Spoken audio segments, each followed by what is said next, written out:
emancipation were not slaves. It's not the same thing as the African Americans experience. They were largely, living with a series of disabilities, residence restrictions, the hated Jewish oath, and so on. They were not directly enslaved to owners. They had a certain degree of freedom of movement. They had a limited degree of freedom to choose different occupations. very isolated and narrow opportunities for higher education, but it's not at all comparable to being a slave on a plantation. But nevertheless, we use this term to try to find a word to express the release of all of these disabilities in the late 18th century. So, by way of background, it's very important for us to understand that, if we're using this term emancipation, what do we exactly mean by it? So, before the modern era, Jews lived in a corporate structure, which is a little bit like feudalism, meaning everybody in society lives in a certain box that is related primarily to their role in the overall economy. You have this massive box that is primarily populated by serfs who have the least amount of rights. They are kind of attached to their land, and although they're also not enslaved, they are nevertheless highly dependent on the mobility for their rights of movement, even their rights of marriage and things like that. But they nevertheless have kind of like day-to-day freedom that makes them very unslave-like. The Jews were not in that box. The Jews were also not in the box of the nobility or the knights. So people like that who engage in various activities that are specifically, related to their high status in society, managing large farms and manors and things like that. The Jews were closest to the burghers or the sort of incipient middle class who were dealing with various types of commerce because Jews were heavily urbanized. But even in urban centers, they were frequently denied formal burgher status. They were typically denied access to a whole range of professional guilds and things like that. And so they weren't really in the burgher class or burgher status, even though they tended to, in their lifestyle, be closest to them. They obviously were not in the clergy, which is another box in the kind of feudal design of medieval society. So what exactly were they? Well, as we discussed in previous lectures, they were essentially servi camerai regis. They were servants of the royal chamber. They had burgher-like activities, also middleman activities, primarily in tax farming and leaseholding and so on, and obviously very active in money lending. And a lot of the cash that their activities produced was directly taxed by the king, in exchange for which the Jews had the protection of the royal chamber, the protection of the king, and that's basically how they managed to exist in medieval Europe. But with modernity, a lot of things changed because it was no longer possible to keep people in these boxes. Serfs were being emancipated all over Europe. The last region to emancipate the serfs was the Russian Empire. They were also the last to emancipate the Jews as well, some 50-odd years later. And people were like moving into cities.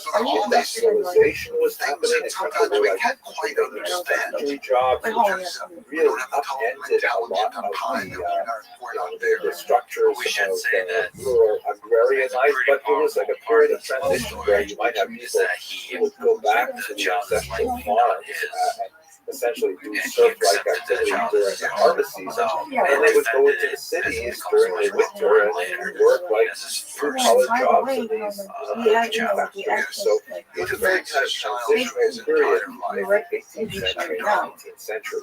The Jews, for their part, were really pressing to get more rights of residence to move wherever they wanted to free from the hated ora judaico, this kind of medieval oath where because Jews were considered intrinsically untrustworthy, they had to endure ritual humiliations when they were making an oath in court.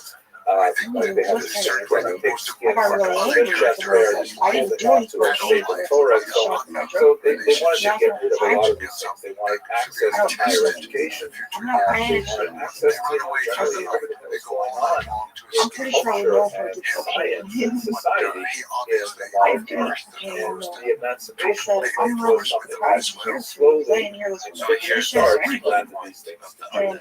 Obviously, they're very closely related to the Challah, discussed in a previous video, the Jewish Enlightenment, because while the Jewish Enlightenment was primarily an intellectual movement that was about changing the way Jews thought and bringing more into line with the intellectual currents of contemporary European culture, it was also a political movement. If Jews can be reformed in terms of their use of the vernacular, in terms of their relationship to society, and understanding their civic responsibilities, then society should in turn give them the legal rights of citizens. Let's not forget that for much of medieval history, Jews were considered formally travelers. They were like resident aliens. They were not considered like normally subjects of the king like everybody else was. And in modernity, this is a time when kings in general were in decline, and the idea of societies being made up of equal citizens, particularly white males, that's something that was coming of age, and Jews were claiming their rights to be there as well. So let's look for a moment now at the United States, which was technically the first modern country to formally emancipate Jews. And it was the hardest thing to relate to the United States. This is because the Jews were not constituted to raise or challenge to emancipation. Obviously, African-American slaves were a big challenge. America is very much a society that is still trying to come to terms with the racial character of the Jews were nearly, but not quite white. This is not the place in this class to talk about the gradual white of the Jews, but one of the things that is largely true of American society is that Jews were generally considered like not quite white, like Northern Europeans were. By the way, this is not only Jews, this is also Irish and Italian people and so on. Up until really the 20th century, people were considered kind of like off-white. The skin tones, social structure in 18th century America, and the 19th century as well, they were not quite the same degree of whiteness. Obviously, this speaks to the fact that whiteness is largely a social construct. Obviously, there are skin tones that we assume visually, but especially when you get into kind of the middle range, it really depends a lot on how a person behaves, how a person carries himself, how a person is viewed by society around them, and that determines whether or not a person is actually white or actually black. Jews were, for the most part, nearly white, and more significantly, they were not Catholic. There was a tremendous antipathy towards Catholics, regardless of their skin color. It happened to coincide with the Irish and with the Italians, who were also generally Catholic. So a lot of hesitation to giving rights, first of all, African American people, because America fought a war for that, but also these nearly white people like the Irish Catholics, the Italian Catholics. You're actually exciting my brain with how you're not From the perspective of those who wanted to limit the full access to society in early America, the Jews were like a lower priority for their exclusion. And the kinds of disabilities that Jews faced in the 18th and 19th century America were comparatively minimal. There's questions about whether or not they could hold public office, some issues of whether or not their oaths would be trusted because they would not take them Persian Bibles, for example, and those were fairly easily dealt with. The Constitution of 1787, and especially the Bill of Rights of 1791, clearly indicated that Jews should be free of these disabilities, although vestigial oath laws did persist in some states until 1877, when the last one was Lewis that was applying specifically to New Hampshire. So in other words, the United States of America, very small Jewish population, nearly white. It's not really that difficult to actually make that big step in emancipation. In England, you have a fascinating phenomenon where social change can precipitate a legal change, where it seems like English voting society in particular were ready before the idea of the emancipation, before they were actually emancipated. I think one of the great examples is David Solomon, who was actually elected sheriff of London in 1835, but could not immediately hold office because of that hated I talked to them yesterday on the phone. I'm like, I'm pretty sure it's all the oath that indicated that he was a Christian, which of course he was not. So in other words, we have a situation where, and this happened by the way to many elected officials in like, I don't have any SSs where the population as a whole, the voting eligible population, thought that the Jewish candidate was the superior candidate for a position. And they voted him into office. And it was the office itself that was trying to hold back on allowing this Jewish candidate until eventually, after significant debates in governmental circles, they abolished the Jewish vote. So the emancipation of Jews actually came from a groundswell of support, at least among the reporting population.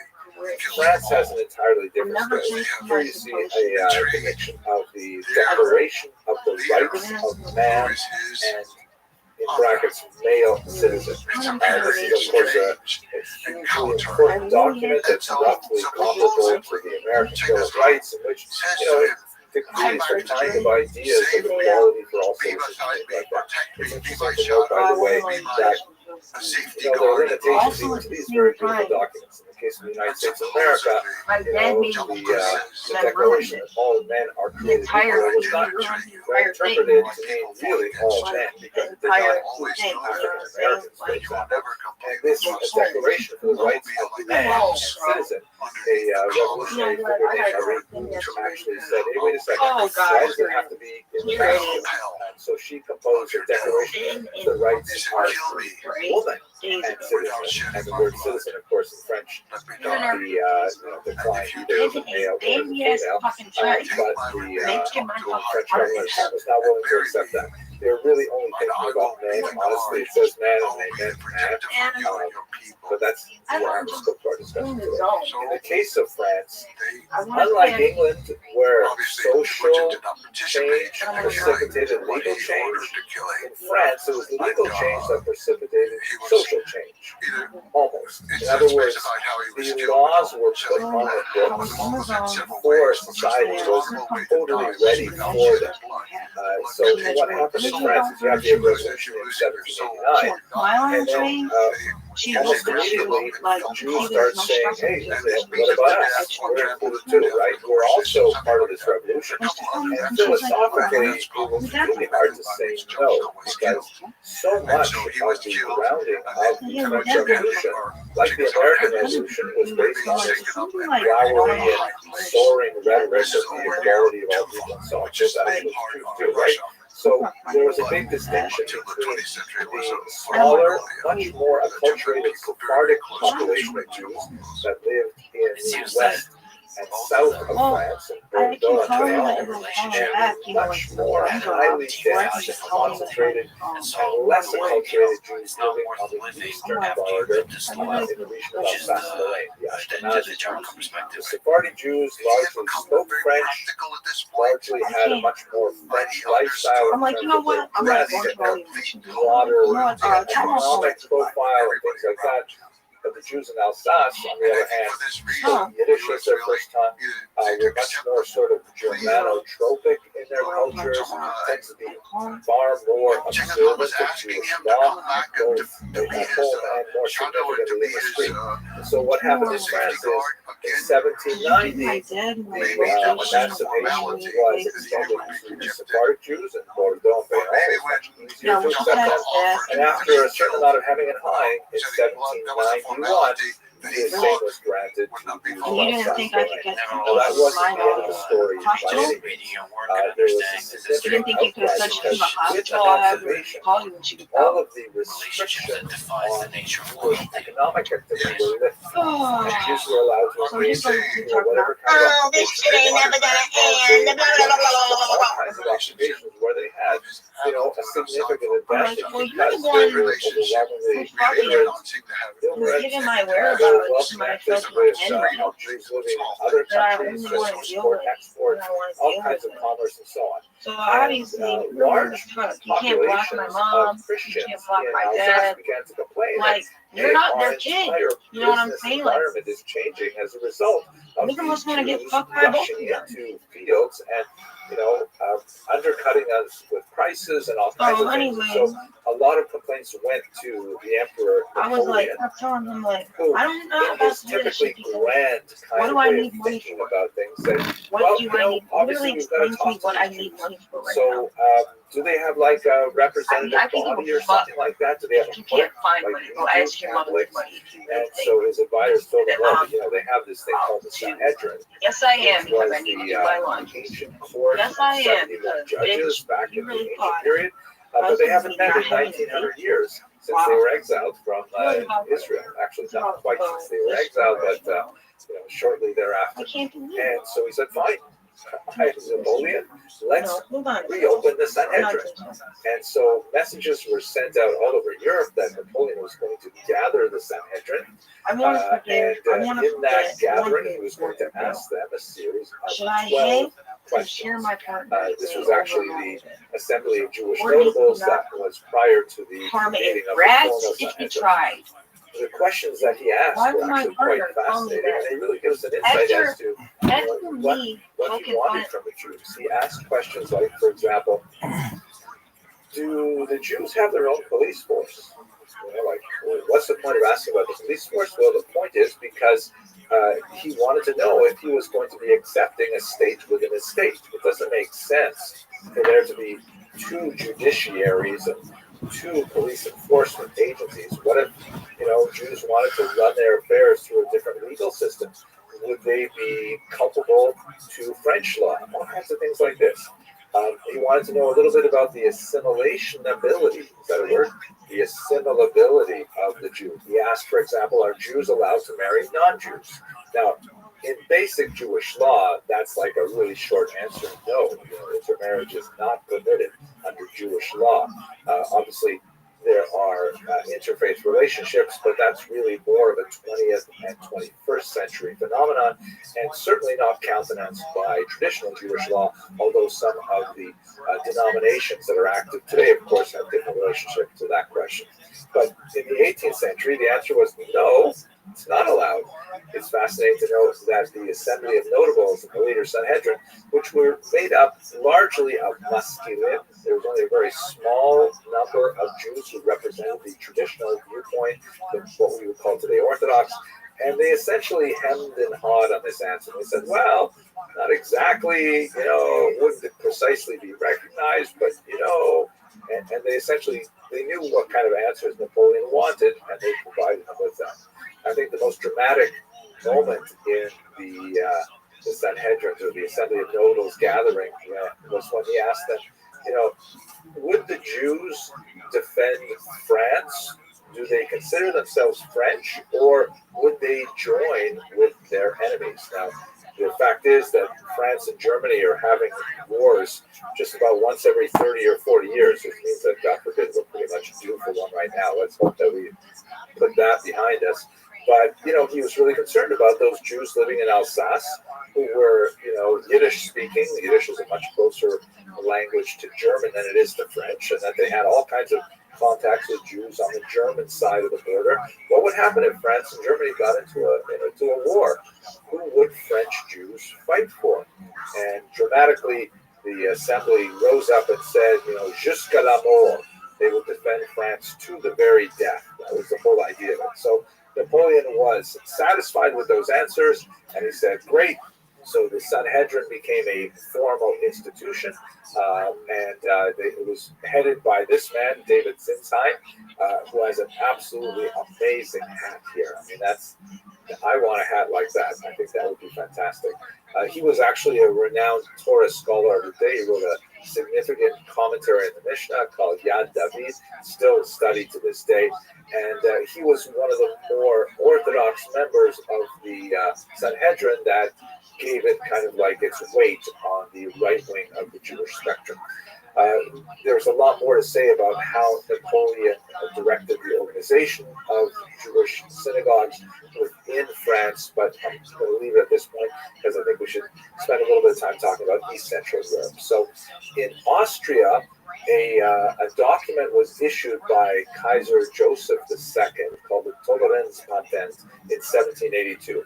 This was kind of like a very important pre-emancipation document that sort of gave the Jews of Austria a formal understanding of what their rights were within Austria. And that's very important because, rights as opposed to concessions is an extremely important notion and a great stepping stone towards full emancipation.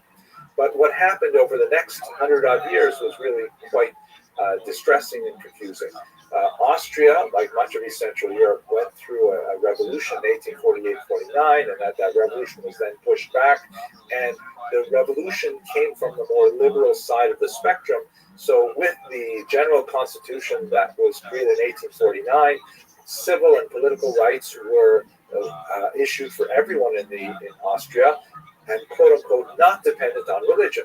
But then in 1851, when there was kind of like a conservative backlash to that revolution, those rights were taken back. The constitution was abrogated, and then slowly it was reinstated again over the 1860s. The same kind of thing was happening in Hungary, although you also had very significant opposition to emancipation from Jews themselves in Hungary, led by the Chassam Sofer, a very important Rabbi Moshe Sofer, who essentially said that emancipation is going to result in assimilation. He was not at all wrong. Emancipation and assimilation seem to go hand in hand, and he said we should not accept emancipation. We should demand to have unequal rights because that's really a very important tool that the Jews use to maintain group integrity. Nevertheless, this was the zeitgeist, the trend of the times, and with the formal uniting of Austria and Hungary in the Austro-Hungarian Empire, then there was formal emancipation granted to the Jews as well. This is also a period of tremendous social change in urban areas, in particular in Budapest. Hopefully we'll come back to that a little later. Finally, in Germany, this region had the most extensive, prolonged struggle between liberal and conservative elements, specifically with regard to Jews. So emancipation in Germany over the 19th century, which was, by the way, not united for most of the 19th century, it was very piecemeal, it was very limited. Rights given to Jews were frequently extended in a very grudging manner, and there's a tremendous amount of social hesitancy. So like in great contrast to England, where social change demonstrated the readiness for emancipation, well before it was actually granted, in Germany, you had a situation where there was definitely very little social readiness for emancipation. There were some, bright lights here and there, like Christian Wilhelm von Dohm, who wrote a very important work advocating for the emancipation of Jews. But by and large, German society as a whole was just not ready for emancipation. But a far more representative figure would be someone like this man, Heinrich von Treitschke, a very significant historian who entered into a very heavy debate with Heinrich Gretz over the publication of the latter's History of the Jews. Von Treitschke coined the unfortunate phrase, "the Juden sind unser Unglück," the Jews are our misfortune, and he articulated a position that would later be picked up very enthusiastically by none other than Adolf Hitler, and he argued that the emancipation of the Jews had to be rolled back, and of course, the disaster of the Holocaust ensued. So that's a very quick look at the emancipation of Jews in Western and East Central Europe. In the next video, I'd like to look at Eastern Europe, which had a very different trajectory. If you enjoyed this video, please consider subscribing. We have a great learning community that is always expanding, bringing in lots of people who want to study Jewish history. And okay, I guess that's about it. Thank you very much for watching. 20% discount on most in-store purchases. Market offers 20% discount on fresh and frozen produce, and some store brands, and 10% discount on most other goods. So that would be a big deal. I heard that much simpler. For example, for us, we're allowed to listen to radio for free. They do sometimes when they have big concerts tell us that we can buy the tickets early. Hello and welcome to another episode of Jewish History Lab. And today I'd like to spend some time talking about the birth of modern Jewish politics, which is really a phenomenon that we see appearing in the late 19th century. Now, obviously, that seems ridiculously late in the sense that, as long as there have been more than one Jew, there have been politics, right? It's just part of the nature of the Jewish experience, I think, and possibly of the human experience in general.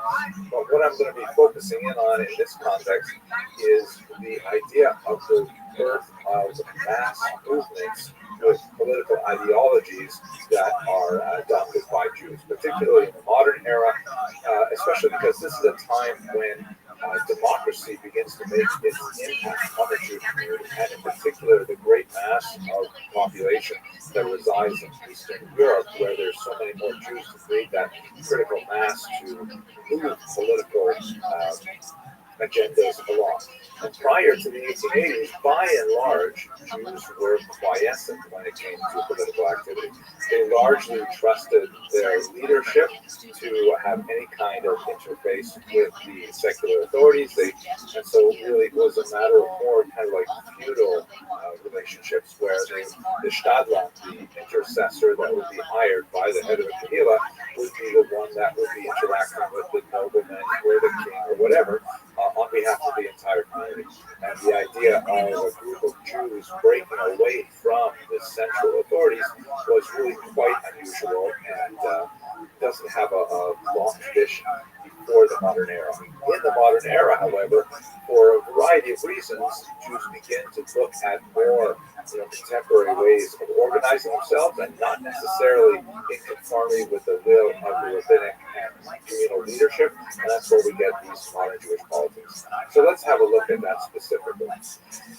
I think we can date the major important turning point in the development of modern Jewish politics to 1881. That is the date upon which Tsar Alexander II was assassinated, shown here with his son and with his wife. He was a very popular Tsar in Eastern Europe. He was the great Tsar liberator because it was on his watch that the serfs were liberated. It was definitely not a complete solution, like the emancipation of Africans in America. It did emancipation, like they went from one set of difficulties to another set of difficulties. But nevertheless, the Russian populace as a whole tended to regard him favorably. The ones who did not, in particular, were the revolutionaries, the early socialist movements that were burgeoning in the 1870s. And in 1881, a group of them, organized under the name of Narodnya Volya, the People's Will, tossed a bomb at his carriage and killed him, as you can see in his contemporary newspaper accounts of that act of violence. The rumor went out throughout the empire that the new emperor, the son, Alexander III, gave the populace permission to beat the Jews for 3 days. For a long time, Jewish historiography basically took this as some kind of face value, and if you've seen Fiddler on the Roof, there's a famous scene where Tevye is approached by a policeman who wants to give him some kind of heads up that a pogrom is coming, but it seems like this is not an accurate depiction of what happened in Russia. In reality, the pogroms went way out of control. The Russian Empire and the government was certainly not the architects of the violence. They had a great difficulty trying to control them. The entire administration, the police force, was exposed as being inept, excessively bureaucratic, too slow to respond to this rapid movement of violence that essentially followed the newly laid rail lines that were connecting many communities. And the pogroms went on not for 3 days, but for 3 years, till 1884. And it really underscored the fact that Russia was no longer capable of maintaining itself as a Rechtsstaat, that is, a country governed by law. There was simply too much anarchy possible, too much chaos possible, and that is really something that the Jews, as a minority, fear tremendously. So it is the violence that erupted in 1881 and expanded for a few years that really triggered the rethinking by Jews of their political status. Or ethnic populations that were minorities in a particular region, like Poles in Ukrainian territory and vice versa, things like that. And it was something that really just got way out of hand for the Russians. Now, this map and the few charts that I'd like to show you right now come from a really interesting article published in 2019 by Rabbi Rothschild, Sekon, Sakali, and Vedavskaya that point out something that really should be fairly obvious, but no one else, to my knowledge, has really made these correlations. The pogroms, why did they happen? So there's definitely a certain amount of latent anti-Semitism in traditional society, and we can tie it to, certain church teachings and certain economics of the Jews, and the long-term resentment that goes back to the Magnitsky Rebellion, the Haidamach Rebellion, and so on. But Jews basically lived in relative peace alongside their Ukrainian, Polish, Lithuanian, Latvian, and Russian neighbors, with only a few significant punctuations of violence, like under Magnitsky in the 17th century and under Bonda in the 18th century. So the majority of Jewish history in the Middle East was relatively peaceful, not necessarily loving, but one of coexistence. So why all these pogroms all of a sudden? So have a look at these charts. Let me just move over to the other side of the screen here. So this is a chart that shows the number of pogroms in the years 1800 to 1928. And I'm a little bit suspicious of the last number because I always thought there was a much bigger surge in 1919. But let's take it at face value for now because the conclusions are going to be really useful. Here is the number of pogroms correlated with years of crop failures. And as you can see, yes, pogroms do correlate with certain periods of crop failure, but by no means all periods of crop failure. There are some periods when, a terrible crop situation, especially before 1881, that did not result in anti-Jewish violence. And in fact, there's a rather extended period before the Russian Revolution in 1917 where there's no violence to speak of. So what's going on there? Then if you look at a different kind of factor, political turmoil, the same kind of thing holds. Yes, those periods of violence against Jews in 1881 and in 1904-05, of course, the Chisinau pogrom and the Civil War pogrom, they coincided with significant political upheaval, but lots of periods where you have political upheaval and no violence against Jews. So what's going on? So what the authors of this study did, which is very clever, is they put together both of those variables with violence against Jews, and this is the money chart right here. Wow, look at this. The purple lines demonstrate that when there is a combination of political turmoil and crop failure, that is a disastrous time for anti-Jewish violence. Meaning those two factors joined together have a direct correlation with violence against Jews. And I think this says a lot about the fundamental working pieces that motivate people to attack their neighbors in this circumstance. Okay, let's go to the political thing. So under these circumstances, right, you've got 3 years of chaos in the former Russian Empire. And Jews are basically saying, nothing's working here. We've been relying on our traditional leadership for a long time. We're very disappointed with how they handled, among other things, the Cantonista crisis that we discussed in the previous video. We have to do something different. And so basically, Jews decided en masse that they were going to use 5 distinct strategies to meet the moment. Here they are. The first is actually the most traditional of all, and that is emigration. right? That historically, when conditions are growing increasingly poor for Jews in a particular region, and they see no easy way to change it, so they pick up and they move somewhere else. This is a 2,000-year-old tested strategy that has worked fairly well. And so you can see from this map, which we've looked at in other contexts, a large outpouring of Jews from the Pale of Settlement to America, to Canada, the United States of America, to Canada, to South America, 250,000 to Western Europe, significant numbers of Jews to the land of Israel and to South Africa, and a small number going all the way out to Australia. This most traditional strategy ultimately doesn't solve the problem. It just hopes that it will be better somewhere else, and it could, in fact, become worse, as we shall see as we move into the 20th century in Western Europe in particular. The second major strategy says, no, we're not going to leave this country. We're going to change this country. And that is this refers to the widespread adoption of socialist ideas by many Jewish youth, in particular during this time. Here's a mugshot of Leon Trotsky, one of the most important Jewish socialist leaders of the period. He was the mastermind behind the 1905 Wildcat strike that ultimately would force the Russian government to change its way of operation.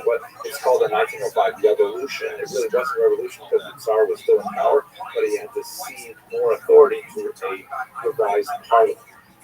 What is not as well known about Trotsky's personal problems with the Russian Empire is that in 1905 it was virtually impossible to get a decent haircut anywhere in the Russian Empire. So anyways, Jewish socialism.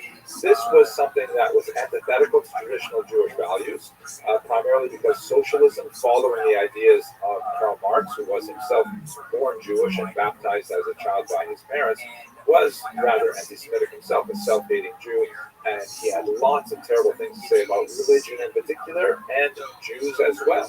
So the socialists tend to have a very anti-religious, anti-clerical position, so it did not represent the mass of the Jewish population, but there was definitely a segment of the younger population that felt like socialism, although it represented a radical break from Jewish culture and thought and so on, nevertheless represented the way forward for a more enlightened society. We'll continue with this stuff in the next video. Thirdly, rather than saying, let's emigrate and hope it gets better someplace else, rather than saying, let's not emigrate, let's try and change the country here, the third strategy is Zionism, saying, let's emigrate, but we'll emigrate for the last time. We'll emigrate back to our national homeland in the land of Israel, and we will there reestablish a Jewish polity, a Jewish state, a Jewish army, a Jewish flag, Jewish passports, and so on. And this will be representative of some kind of secular messianic ideal where it will represent the end of time, because Jews will no longer wander from one place to another. Here is an image of the first Prime Minister of Israel, David Ben-Gurion, with the large picture of Theodor Herzl, the founder of political Zionism in the background, proclaiming the independence of Israel in 1948. So this was also a very, very popular option that many young Jews in particular gravitated to, even though, like socialism, most of the traditional rabbinate and leadership opposed it, saying that it was kind of like a chutzpah, an act of insolence towards God, in the sense that, returning to Israel is part of the messianic future. And by, forcing God's hand, by moving to Israel and is trying to establish a state before the Messiah arrived, that was considered, almost heretical to some rabbis, and therefore this also represented a break from tradition. The fourth option was the least popular, but nevertheless had a significant impact ideologically. This is the notion of diaspora nationalism that said essentially, okay, we're not going to leave, no immigration. We're not going to change this society to become socialist. That's such a radical change. We're not going to do that. We're also not going to move to Israel, which actually, according to diaspora nationalists, sort of represented a step backwards in terms of the evolution of the Jewish people. Because as the founding ideologue of diaspora nationalism argued, Jews have sort of advanced beyond the stage of needing a political state to constitute their own identity. The Jews were capable of perpetuating their culture and thought as a minority scattered throughout the world. So to go and say, oh, we want to create a state somewhere, whether it's in Israel or Uganda or anywhere, that represents no looking backwards for the diaspora nationalists. And where they had a limited amount of impact in Eastern Europe, their ideas were actually implemented very briefly in Ukraine, and then for slightly longer periods in the interwar states of Poland, Lithuania, Latvia, and Estonia. Everything came to a crashing halt with World War II. A version of diaspora nationalism, however, survives in the institution of the Jewish Federation, which is kind of like this loose agglomeration of Jewish groups around the country to collectively raise money for charity, to represent Jewish interests before democratic governments, and so on. The huge difference between the way the diaspora nationalists envision their thought of how to deal with modernity and the way the Jewish Federation works is that the Jewish Federation is entirely voluntary. Meaning a person can choose to she was by him, she was positive in every regard so far as we know forever. Although she was not submissive, but she was always on his side. And some of it was just a little too hot-headed for me, you know, the evaluation of them. These things like, oh, we're going to drop down on the market and we're going to come through small hole and kill everybody and all. And practices, they would have he had a flair for the dramatic, even in a way giving the gold belt to Buchan. But Jamaica also, he explained himself at the end of life. And he said, you know, we both lost our father, but I also lost my mother, and you had a strong mother to raise you.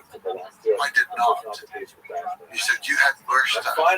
You have a very strong wife to help you. And my wife, she just used a word like prattler, like she just sort of complains and prattles along, and we did not have a relationship. So I think something about that rings true. There were some elements of that were true, but Jamaica certainly didn't have the intelligence and the real genius for dealing with people, dealing with soldiers, especially in warfare, that Temujin had. Yeah, there's in that relationship there's a contrast because Genghis Khan did not accumulate riches or accumulate power in a way that was for the sake of the riches or for the sake of the power. It was always very practical in what is the way to maximize the success of this operation. Yes, I often wonder what happened to the gold belt. It disappeared from the story. You know, the gold belt doesn't just disappear. You know, what happened to that? It's so interesting because Temujin was never interested in material goods. As Genghis Khan as the ruler, he, in some ways you could say, became the richest man in the world because he controlled the most wealth flowed through him. But he always dressed simply. He always lived in the tent. And he said, I eat what my soldiers eat. I dress the way my soldiers dress. I live the way my soldiers live. We're the same. So he had no interest in the wealth. And he had cited before with Banghan, which was very advantageous because they had more trade goods and wealthier people and all. But he just didn't have the temperament, I think, that was going to be helpful for Genghis Khan's continued rise. That is one of the powerful things about Genghis Khan's stories. He came from nothing. Absolutely nothing. And he didn't, from what I see and understand, become sort of corrupted by the riches or change. He fundamentally remained the same. Yes. person who does not have value for material things. He changed and matured in various ways over life, as we all do, or I hope we do. But he never became avaricious in any way. He was never greedy. He was never acquisitive. He kept the simple life. And part of the simple life for him meant that no one was allowed to write about him. No one was allowed to make his likeness. They couldn't paint a picture of him. They couldn't make a statue of him. No building could be built dedicated to him. No palace, no tomb, no temple of any sort. Not even at the point of death, but the simplest gravestone.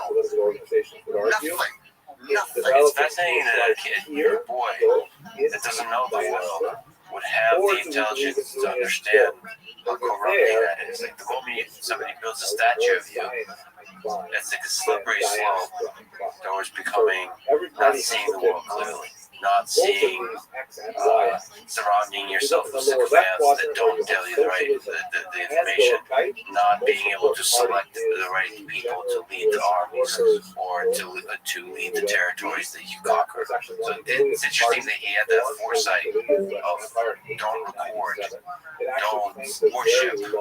That's because that's a dangerous road to go down for a leader. It's very hard to explain how he stuck to that, how he got it. You're so easily corrupted by power, and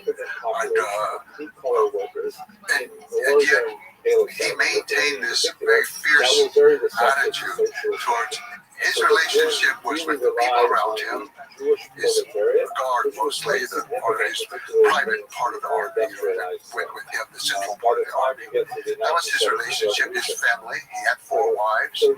This was what was important to him. And in fact, no portrait was painted until 1278. Well, by then he had already been dead for 51 years. And then no statue until the 21st century. It's incredible, but let's go to the document that you referenced several times, the Secret History. Secret History is a very unusual document. I happen to love it very much. But I said, Genghis Khan allowed nothing to be written about him in his lifetime.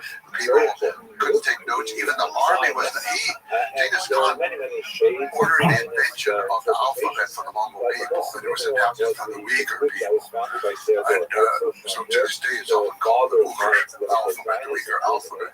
So he had ordered that, and he'd ordered his children to learn to read and write, and some did. I think most did not, but some did. But one of the things he did was every campaign, even the one that the American when he risked Umberto, was he always adopted one orphan. And that child became a full member of the Mongol nation in his household. His mother Erlem would raise the child. So she eventually had a whole household full of boys of different tribes. But they all became very high-ranking members of the government. And one was a Tatar boy who turned out not to be so great as a soldier, but he could read and write. He was the best. And later, eventually, he became the supreme judge appointed by Genghis Khan. And so when Genghis Khan died, he recognized it was important not just to write down the law. That's all Genghis Khan allowed to be written. Books, only the law. Nothing about him or campaigns or military anything. Sheikhutum was his name. Sheikhutum realized that this was going to be lost, that this is a great historic thing that has happened. So he compiled the work. Part of it, I don't know if the people who contributed helped him, but still a little bit unclear. Zoot. It was basically that. They always know exactly where something happens. So we know exactly. How you living?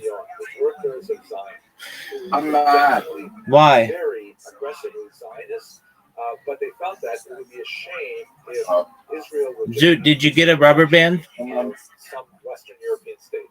They wanted Israel to be established. Okay, when you go buy a bag of rubber bands, okay?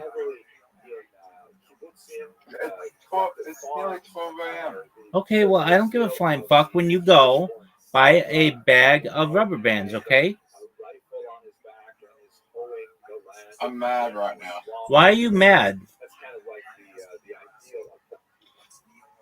Someone made Fat Kill another Fat Kill token. All right. So what? Are you gonna buy it? No, the other one, the original one's fucking might take off. No, that thing's dead. Are you ready for a game invite?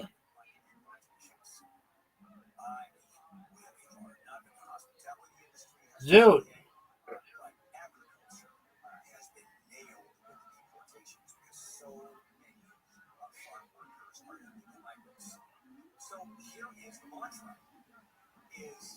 Zoot, you have an invitation.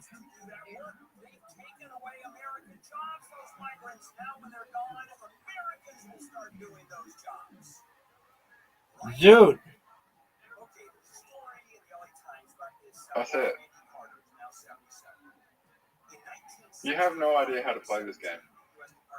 Okay.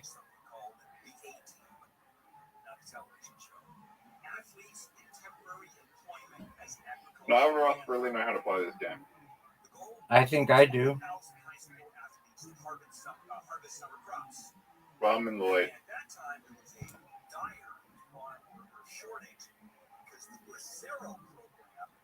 Rabbi. What up, pimp?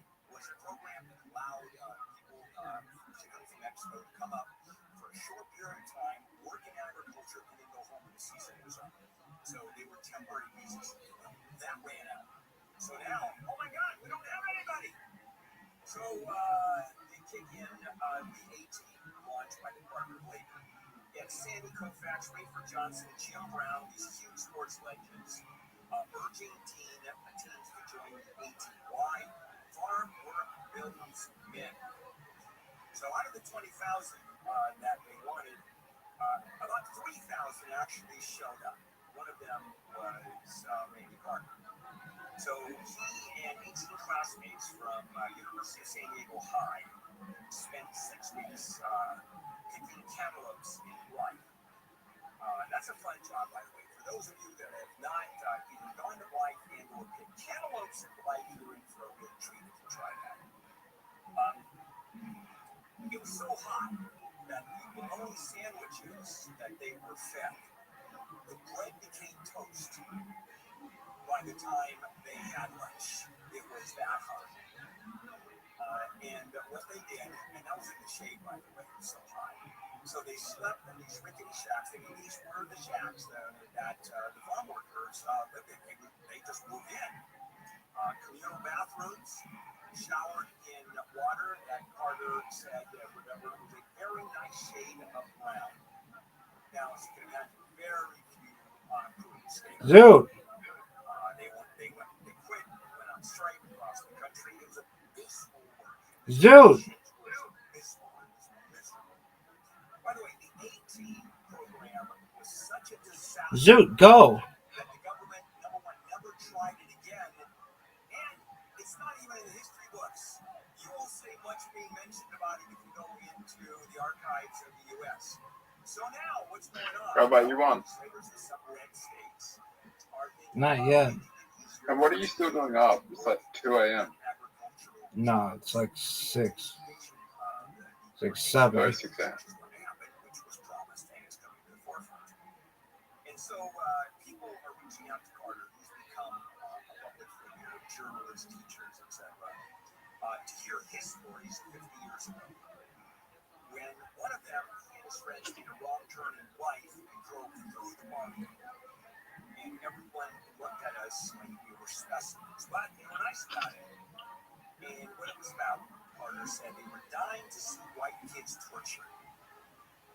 They wanted to see these privileged teens work their asses off and feel miserable about it. Wouldn't you? University High Crew was trained by an ex-informant. And he looks back and says he hated us because we were taking jobs from his family. The crew worked 6 days a week for minimum wage, which is $1.40 these days, and earned a nickel for every crate filled with 30 to 60 samples. By the way, picking samples is no fun for us. Picking things on the plants. Within 2 days, we thought this is insane. By the third day, we wanted out, but we stayed. One of the very few people that stayed because it was a badge of honor. So the concept of Americans will do the job because the Hispanics, the illegal migrants, are going to be gone is a complete crock. You ready? It's that simple. They tried it once, and man, it's backbreaking work. And frankly, You're up, Zoot. yeah, I'm not playing this game again after this one. Why? Because it fucking sucks. It's great.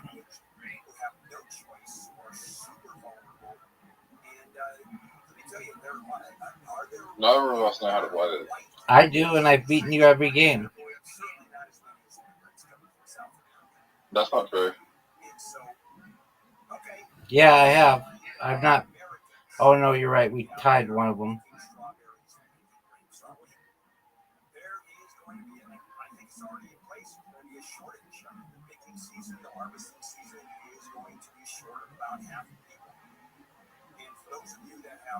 High school kids. Why don't you tell them this is a summer job you should have? It'll make a man out of it. You think life is short? That's a relative question. It's subjective. You think it's long? Depends. For a fly, it's long. For a tortoise, it's shorter.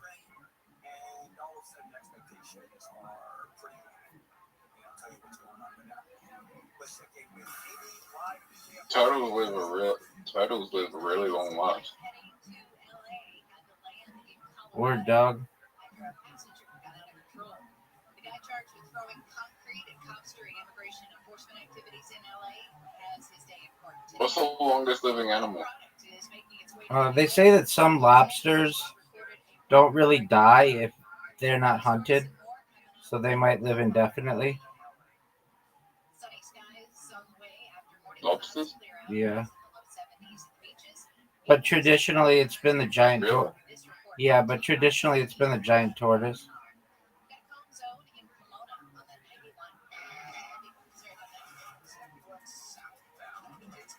Why do you think turtles have such a long lifespan?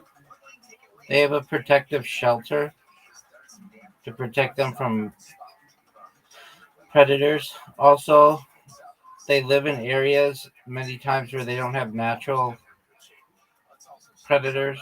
Like they'll live on an island.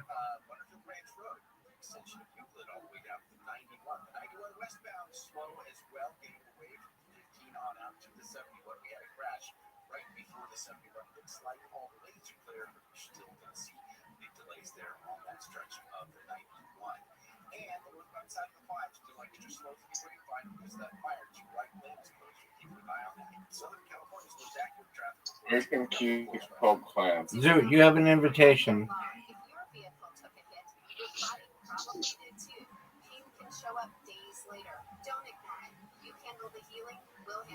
Zoot!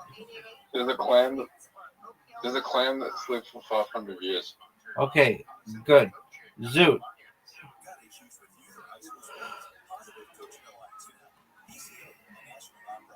They're like 2,000-year-old trees. Even older than that.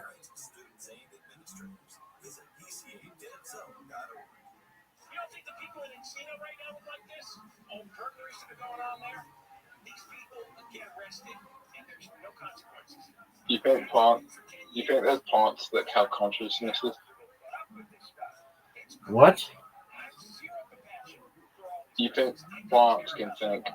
You think they have a conscience? Yeah, I kind of do. Especially like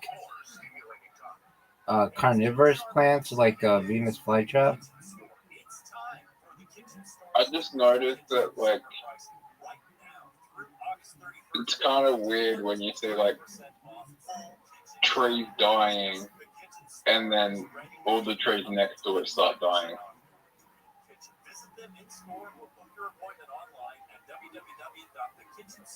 Whoa, you made a comeback.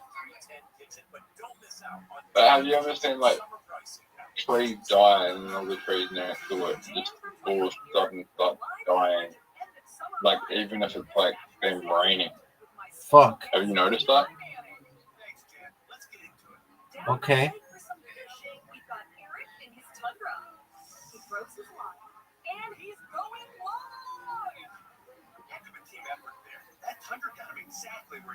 I didn't. Oh, you made the comeback. I had fucking too late. There's excitement in the stadium parking lot with the Davis family tailgating in their new Sequoia. I think you were distracted thinking you got trade. Okay.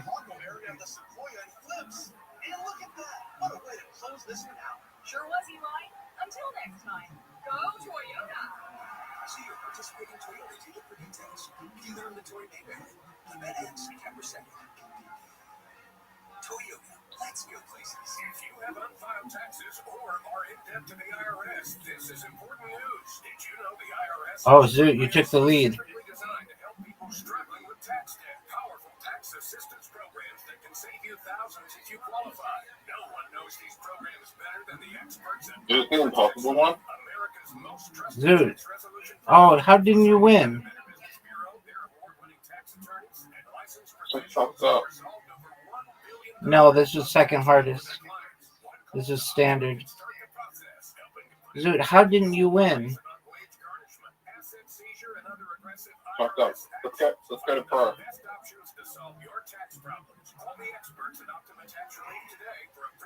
Wow, of any time you were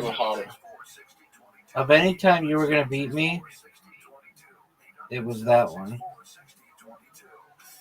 Let's go pro. I'm gonna beat you in pro. You're not gonna beat shit. I'm gonna finish pro. No, you aren't. Just for a moment, it's gotta load.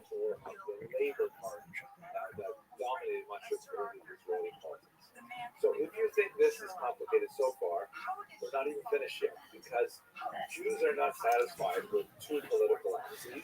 We have to have a third axis, right? We have X, we have Y, and now we have Z, which is kind of like a third dimension. I'll draw that with sort of like this curved line. And this represents the religious party. Rabbi. Now, Yo, all these pimp. groups have been either anti-religious. How many numbers can you remember? Dog. Out a huge number of Jews. I don't know what the average human does, which is like 7, maybe as many as 10. 7. Like telephone numbers, or like numbers in a row. First group to look at are the so-called Numbers in a row. Like 10, Orthodox Jews who believe that, contrary maybe. to the dominant rabbinic opinion, that somehow working You want to alongside test it? secular Zionists No. to establish a modern state represented an obligation of divine will. Maybe that was precisely what God wanted. That maybe the coming together of secular Jews for the holy purpose of rebuilding Israel, in fact, represented the gradual unfolding of the Messianic ideal. You haven't met anyone that can remember like large numbers in a row? I know somebody who like can remember birth dates like just incredibly well. Like if you tell me a birthday once, they'll just remember it, and they'll know all the famous people whose birthdays were that. They knew all the presidents' birthdays, all the queen and king's birthdays, all that shit. Also have those traditionalist Jews My birthday's easy to remember. who did not agree that Zionism should. You know why my birthday's easy to remember? No, why? Furthermore, they certainly disagreed with everybody on the left side of the spectrum who were Because it's a public holiday. or at least neutral on religion. They wanted to embrace What public holiday? So these were the groups, like the Agudat Israel, that basically decided to organize themselves in order to defend the rights and opinions of religious Jews. Among their many great achievements are I think it's one of the only public holidays based on a public figure. Yomi program, which I'm very proud to. Is it the King's Day or whatever? Little 2 to 5 minute class. No, it's an American public holiday. Is it? What is it? Martin Luther King Day? Over the course of a 7-year cycle. Yep. Yeah, but that changes every year. Do you remember when his birthday was? Not this year, but it changes every year. All over the world, this happens to be But do you remember when his actual birthday was? No, nobody knows that. So that's kind of like the things that Agudat Israel does. They think about, You don't know when his birthday was. Fuck no, nobody in the United States knows that. They're all sort of like working in politics in order to defend that sort of tradition. So that's a graphic representation of how these political orientations develop and relate to each other. It's complicated, I know, but as my father, Oliver Shum, would always say, Henry, it always gets worse. People actually celebrate Martin Luther King Day further. Like you get the day off work. Like 50% of businesses do. Like banks and stuff do. Some schools do. Make sure you click on the little bell button on your YouTube so that it'll give you a notification. Hey, new videos happening. You guys go in general? Yeah. Actually communicate in real time with the chat. And of course, we have other levels of membership, which give you access to other lectures. You get a wake up live events, things like that. Winter break. Yeah, there's a winter break. It's a wake up. No, it's usually like 3 weeks. About per week. Yeah. Now, like businesses don't get that much up, but schools do. So you have summer break for 3 months, and then you have a winter break for a week. Hello and welcome Usually. to another episode of And there's a spring break, and a lot of times there's a fall break. How long does spring break go? A week. Most difficult chapters in the long history of the Jewish. I can't get away. Dude, this last one. Please note.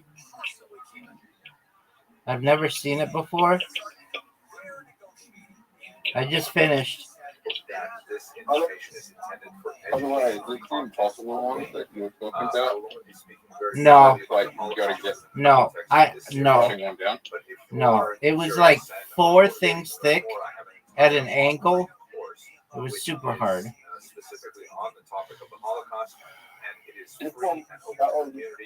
did Please again. see the lecture notes for a link to that particular course. Yeah.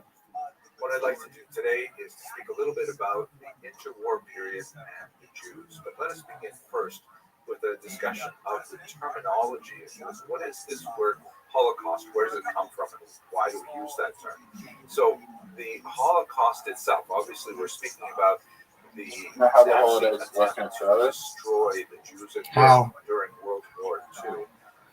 It was such a tremendous, such a huge, audacious act of brutality that it begged a specific term to try to capture what it was.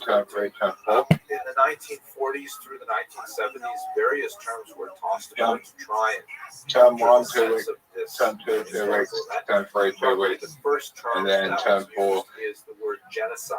term 4 is the term 1, which is transitioning year. Yeah, 6 weeks. The term comes from the words genos, meaning people, or class, in the sense of a class of family. So 6 weeks is in summer, And C-Day, which is kill, like as in during homicide Christmas. or suicide or patricide. That It kind of goes to the So genocide means the killing of a people, and that term was very useful, and of course has entered the English language, but it lacks a specific Jewish context. It doesn't specifically address the fact that the Nazis really targeted the Jews. There were other people such as the Roma, Sinti, and others, but the Jews really were high on the list of targeted populations, and so genocide is a little bit too generic. A term that began to be used in the 1960s is Holocaust. Here's a poster from a film that popularized the Holocaust, starring Meryl Streep and others. And where does this term come from? So actually, it's kind of a problematic term. It is a word taken from the Latin translation of the Hebrew Bible. The translation is called the Vulgate. And in Leviticus chapter 29, by the way, it's a different numbering system as well than the Hebrew Bible, the verse in Leviticus uses the term Holocaust as a translation for the Hebrew term Olah, which means a sacrifice that is completely burned up. And in the verse in Leviticus, it talks about offering a holocaust with a pleasing order to God. Now, the term definitely has some value to it. It definitely has a sense of everything being burned up, even though the majority of the victims in the Holocaust were not actually burned to death. They were gassed to death or shot, and others. But still, it does have some kind of totality to it. But at the same time, it has theological problems. Like, are we actually going to say that if the Jews are serving as the sacrificial lamb, so to speak, what does that make the Nazis? And how do we say that connects to God perceiving a pleasing odor? I mean, this is a very problematic term. So for that reason, many religious thinkers prefer not to use the term Holocaust, and they rely on the Hebrew term korban, which means destruction. And that term korban is specifically connected to the destruction of the temples in Jerusalem in 586 before the Common Era and the year 70 of the Common Era. So for religious thinkers, the term korban is definitely popular, but it also adds a kind of religious coloration that is problematic for more secular users. In Israel, the most popular term is undoubtedly Shoah, also a Hebrew term that occurs in the Bible, but it does not have that same connotation of connecting it to the destruction of the temples and the, theological baggage that goes along with it. One last term. We should be careful because some of the terms that are used, I personally think, are rather offensive. For example, to use the term extermination of the Jews of Europe. Extermination is a term we use for vermin, which plays right into the Nazi ethic with regards to their destruction of this population of people. And there are certain terms like final solution and Lösung, which were actually coined by Nazis themselves. Here you see a Oh no, Zoot, we're on the same one. Nuremberg trials. This one's hard. Use terms like this, end seal, the end goal, things like that. So Holocaust is a difficult term to use. It has some problems with it, but nevertheless, it is the term that has become most popular in the English language, and so therefore we will use it for expediency. So when we go to the historical data here, the Jews in Europe at this time, you can see this map, which comes from the United States Holocaust Memorial Museum. They're spread out across Europe. The great mass of them are in Eastern Europe, in the Soviet Union and in Poland in particular. Germany has only about 500,000 Jews. They tend to be highly assimilated. They tend to speak German very well, dress like Germans, tend to have less, outward adherence to traditional Jewish observance. Whereas when you move to the east, you have a lot more of the archery of traditional Hasidic and Lithuanian Jews who are much more obviously Jewish from that. But that didn't stop anti-Semitism from spreading in Germany in particular. In fact, a lot of the anti-Semitism the Nazis relied on had a specific coloration. We've spoken in previous lectures about the development of anti-Semitism through several phases, from ancient xenophobia to medieval Jew hatred. And when we get to the modern period, there is a very kind of quasi-scientific quality to it, in which the Nazis have largely abandoned the outwardly religious aspects of previous forms of anti-Semitism, and they focus on this racial quality connected with the idea of a conspiracy. Specifically, that the Jews constitute a distinct kind of race that are altogether joined in a global conspiracy to dominate other races. And the way in which they dominate, which obviously is very difficult because the Jews are a tiny minority of the population, is specifically in some kind of cancerous or bacteriological form. Like, for example, here you see a German language novel from 1920 that shows a hideous kind of vulture that's weighing down this shirtless man. And what this picture is meant to say is that the Jews are like carrion eaters. They're vermin. They live off decay. They're going to dominate the otherwise healthy, strong, muscular Aryan races, and once they eat them out like a cancer from within, then they will feed on their corpses. The title, by the way, reads "Die Sünde wider das Blut," ein Zeitroman, the sin against the blood, a novel of the times. And the fact that the Jews of Germany, which were much more assimilated, actually fed into a lot of this, such as, for example, you see this really bizarre form of children's propaganda published in the 1930s by Elvira Bauer, a really twisted kindergarten teacher. That was a good one.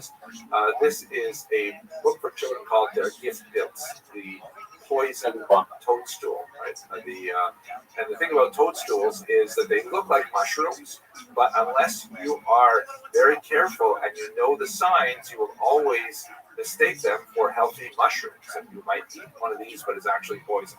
So too, the metaphor goes that the Jews look like regular Germans, but in reality, they are quite distinct, racially different, and they represent a threat. And that's the kind of thing that goes on in that particular piece of propaganda. The Nazis frequently referred to Jews as various kinds of vermin who are bent on destroying the entire world through a global conspiracy, like this French language piece of Nazi propaganda that shows the Jew as some kind of like vicious tarantula. If you got 3 bullseyes right now, you still lose. From the Warsaw Ghetto that shows that the Jews That's one. carry typhus. They're associated with this deadly lice-borne disease and so on. So, and here finally, here's an Austrian example. This is just terrifying. Again, from the elections of that early interwar period, the Jew is portrayed as some kind of like devilish snake Get a bullseye. who was strangling the Austrian eagle. And the image reads in German, Deutsche Christen retten Österreich, which means German Christians save Austria, right? Meaning you have to vote for a particular political party in order to save Austria from this Jewish snake, who, by the way, is associated with the communists, because you can see the hammer and sickle are lying underneath them. So that's the kind of atmosphere that Hitler came about. Zoot, you have an invitation. You didn't play that great. Zoot, I won. You have an invitation. Hitler had a difficult relationship with his father, who was much older than his mother. And when his father passed away at 18, that allowed Hitler himself a little bit more freedom because he had always wanted to be an artist. He had some middling talent here. You can see some of his artwork that's actually available on the web. Unfortunately for the young Adolf, he was not especially talented, and he was rejected from the Vienna School of Art. Some rejection that stung him bitterly, and in fact, he complained about it in his memoirs later. And he always felt that somehow that was his not good. rightful place in the Vienna School of Art was taken by a Jewish applicant, and this idea of the replacement theory, meaning that Hitler felt he should have been in the Vienna School of Art, but a Jew had replaced him. A Jew had, supplanted his rightful place in the incoming student body. That's something that, by the way, reverberates throughout a lot of white supremacist thought, right up until America in the early 21st century. At any rate, he found new purpose with the onset of World War I, and he joined it enthusiastically. And he was actually wounded during World War I. He was the victim of a gas attack, which gas was used at that time, as we discussed in a previous lecture. But when Germany surrendered in November 1918, he, like many other Germans, felt that this was a stab in the back that was somehow orchestrated by Jews. Here you can see another Austrian propaganda cartoon that captures the idea of the stab in the back, which in German was the Dolchstoß. You can see by the way, I'm using some Austrian materials here. We should mention that Hitler himself was actually an Austrian. And Austria and Germany, although they are separate countries, they are really in one larger cultural unit. Austria would join with Germany in the Anschluss, and they would prosecute the war together. But that's Zoot, you have an invitation. Here is an Austrian depiction. Go, big dog. The anger that many Austrians felt over the surrender in World War I. There's the lantern-jawed Austrian soldier with a steely gaze, defending the Western Front, and sneaking up behind him is this hideous-looking woman that has a Jewish star on the French-style hat that she is wearing, and with this leering smile, she's stabbing him in the back. Meaning that the Jews somehow betrayed Germany and Austria from within, causing a lot of anti-war sentiment and causing the Germans to surrender prematurely before they could have actually won in World War I. Hitler, when he came back from the war, got very much involved in right-wing politics. He participated in the beer hall putsch, in which there was actually an attempted insurrection for which he was arrested and sent to jail. Here is a picture of him, believe it or not, in jail. He actually had a very cushy time there. The judge who sentenced him was clearly very sympathetic to Hitler's aims, and although he could not let him off scot-free, he gave him a very, very light sentence in jail, very brief duration, and allowed him a personal chef, all kinds of ridiculous things. And it was in jail that his reputation was secured. He got, credibility for having gone to jail for his right-wing beliefs. And while he was there, he wrote his memoir, Mein Kampf Struggle, in which he essentially wrote his political program. It's a rambling, frequently incoherent document that lists all of his anti-Semitic complaints and his, ambitions for Germany and so on. And essentially, this gave him, when he was released from prison, a lot more popularity. He used these thugs that were organized in the so-called brown shirts, the Sturmabteilung, to intimidate much of the population in the various elections that were held in the 1920s and 1930s, but he never gained a majority of the vote with his Nazi party. Here you can see the elections of 1928. He only got 2.6% of the popular vote. He got actually quite a bit more in 1930 and 1932. His primary opponents were really the Communist Party. In March 1933, he garnered 33% with a lot of dirty tricks, but ultimately, when you look at the comparison with the other parties, you can see the Communists lost quite a bit in that last election. The Social Democratic Party, the second largest, only had 20% of the vote. So in the coalition-style government that was prominent in many European countries at the time, Hitler was given the opportunity as the leader of the largest single party, the plurality, to form a government, and that's when he was able to come to power. He proceeded early on to identify Jews with the so-called Nuremberg Law that clearly identified them by racial characteristics, that is, how much blood was in them as measured by their grandparents, creating a very racist society that That's was big time, Zoo. dependent for all kinds of advancement in various careers and in public services like education and so on whether or not one was free of any taint of Jewish blood. No way. Jews were removed from civil service, from Stop. courts, from education, and a whole series of measures were put in place to gradually push them out of German society. This culminated in a dramatic attack, the largest attack of its kind, called Kristallnacht in 1938, where there were it was really a nationwide pogrom against Jews, a widespread attack, widespread burning of synagogues. The name itself, Kristallnacht, comes from broken glass that filled the streets of German cities. And it was kind of like the last warning for the Jews of Germany that they had better get out. The difficulty was that although many Jews were really quite willing to leave Germany, and a large number of them did, there are very few countries who actually accept them at that time, as immigration quotas were imposed, and fewer Jews were able to find safe haven elsewhere. We're going to continue with the onset of World War II and the Holocaust in the next Go, Zoo. Thank you very much for watching. That was the best movie you've made. Yeah, because I'm amazing. Rate that move. Sucks. What about this move? The war broke out on September 1st night. That move sucked. This followed Do you know why that moves up? Because it helps you. Third Reich and so Oh no, you just won. non-aggression, which essentially allowed Germany and Russia. Did you see how unlucky I just got? You're fine. Did you not see how unlucky I just got? Anyway. Germans, and then later on in the next video, we'll discuss a little bit the nature of I kind of just got them. the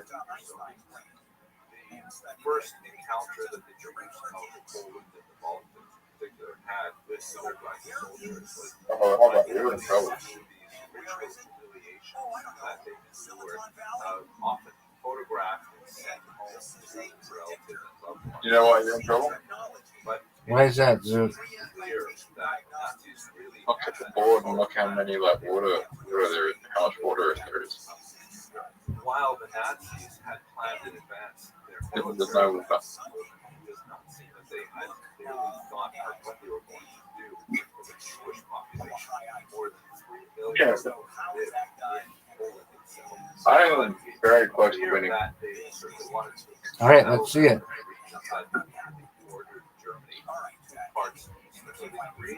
I'm going to prefer this, yeah.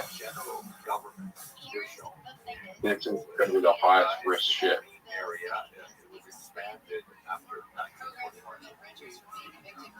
The militia district towards the bottom right of this map. At any rate, it seems that they pushed a lot of Jews into this general government in particular, and for Jews throughout the region, they began to collect them in ghettos. Now, the politics of ghettos was hotly debated among the Nazis. There are actually many voices that suggest that ghettos were not a good idea, that it would increase disease, that it would allow for greater possibilities of resistance. But ultimately, a network of ghettos was established throughout the region of some of those ghettos were closed, that is, they were sealed up with walls that were frequently created by the Jews themselves at Nazi orders. Other ghettos were technically open, that is, Jews could simply walk out of them, but then they would be exposed to the local population, which would frequently denounce them, blackmailing them for funds, and often they were at severe risk of being murdered by Nazi soldiers. The organization of the ghetto, however, was extremely important. When the Nazis came into the regions that they took over, they frequently went to the legitimate authorities that represented the Jewish community prior to the war. And they would essentially Yo, pimp.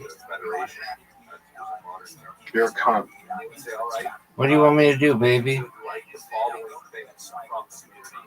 Anyway, you're gonna lose. The names and addresses and so on. We would like to requisition funds and any valuables and so on. And typically, the leaders the local Jewish elected leaders would refuse. They would be shot on the spot. The Nazis would then turn to a second generation vice presidents and treasurers. Yo, big dog. With the same demands to them. If they refused, they would also That was the most obvious move for you, right? They would eventually get a Okay. Jewish leadership, which they called Oh, that helped. the Jewish Council ended up becoming kind of like a go-between of the Nazi demands on the Jewish population right up until the ultimate destruction of the ghetto itself.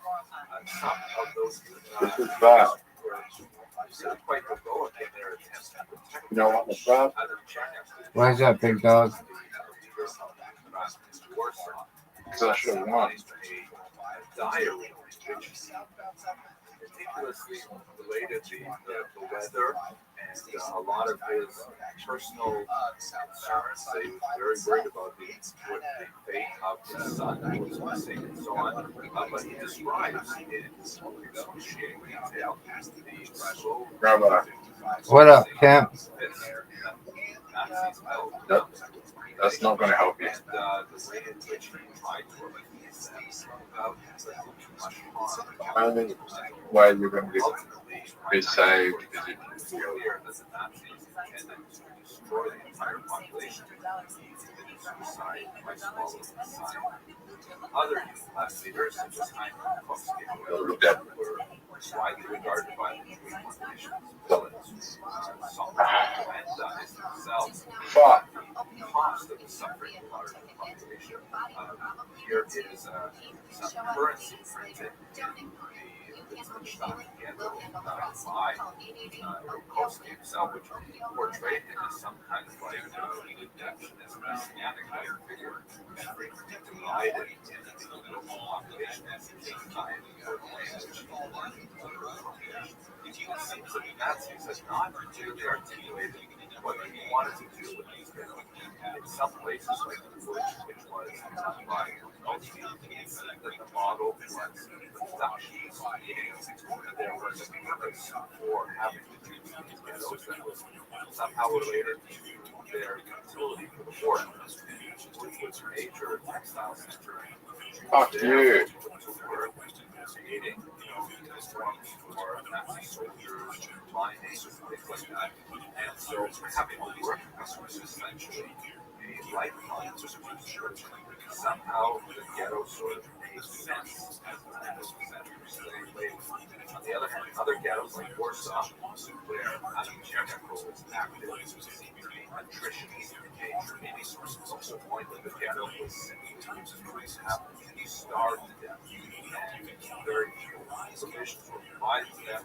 Children were used to either dying from starvation or typhus or shot children or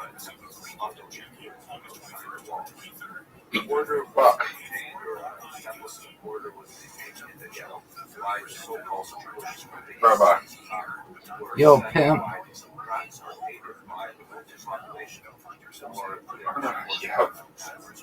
There's only one baby.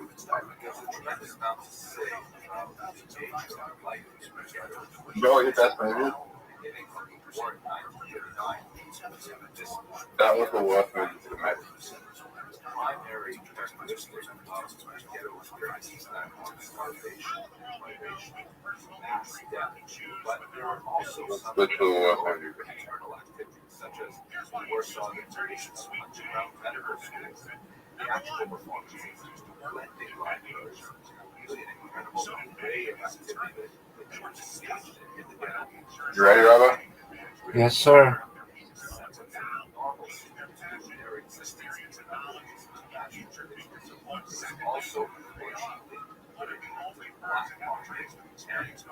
Whoever gets the fire wins.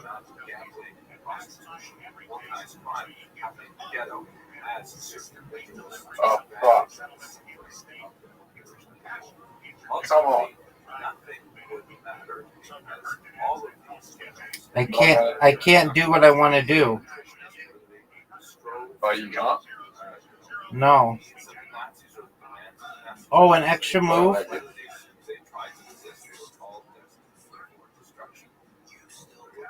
That might have just ended. I think I won.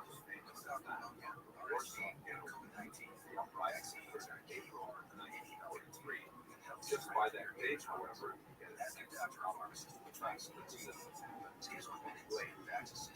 ghetto was largely empty of its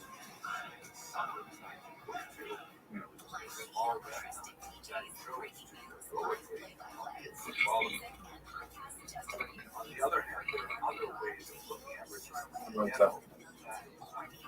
Life without necessarily taking on one great example of that is spiritual resistance that was organized by Rabbi Rothschild.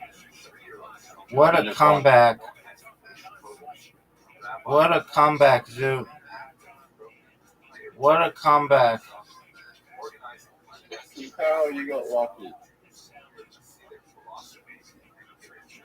Did you get lucky or what? I'm good, baby.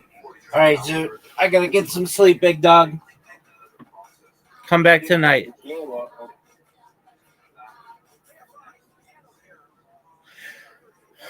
Peace, big dog. Come back tonight. That's very important to the Mongols. And we also know it's the year of the mouse, so it was in 1228. Genghis Khan had died in 27. So he wrote down, it begins with what we would say are the